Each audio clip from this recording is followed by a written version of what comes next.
My name is Sheyla Knigge. I am a literary agent at Highline Literary Collective based out of New York City.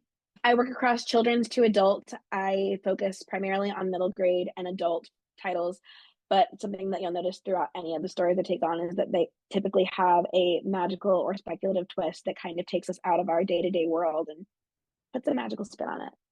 I am begging the universe to send me a Murderous Cheerleader YA. I want it to feel like what I Know What You Did Last Summer meets Bring It On. Like, what are you truly willing to do to get to the top of the pyramid?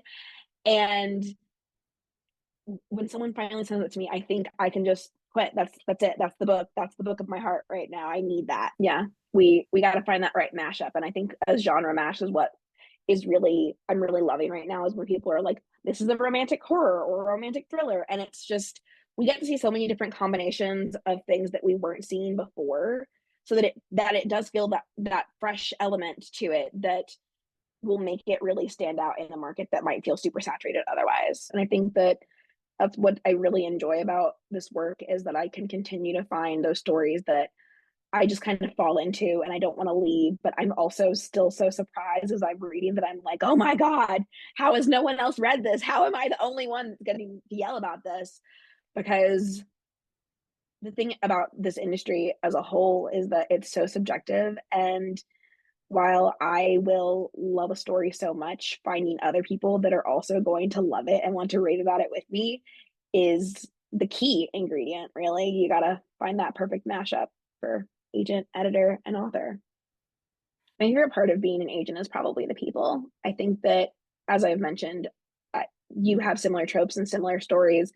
A great example, I have two stories coming out this summer, In the Veins of the Drowning by Kaylee Cassidy and Soul Gazer by Maggie Rapier. And they are both kind of seafaring stories. They are both very romantic at their core, but one is the darker cousin and one is more light and airy and whimsical. And so while these stories feel very similar, possibly to readers, as an agent, I can see those distinct differences that make these stories so unique to one another and really reach different audiences because of their differences. Something that I think is great is when I'm looking at the comp titles, if it's something that I haven't seen a lot of and I'm like, oh, what is this? It feels fresh to me, at least in that aspect, because I get a lot of people who will comp One Dark Window or Fourth Wing, and that's fantastic because those titles have been so great and they've sold so many copies.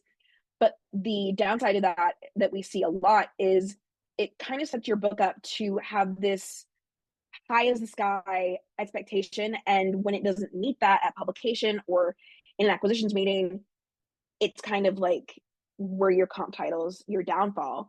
And so when I see a story that it's like, oh, I vaguely remember this or I've heard of this, but it hasn't felt like it's something that I've seen a million times, I'm like, oh, okay, let me dive into this and see what this fresh take is.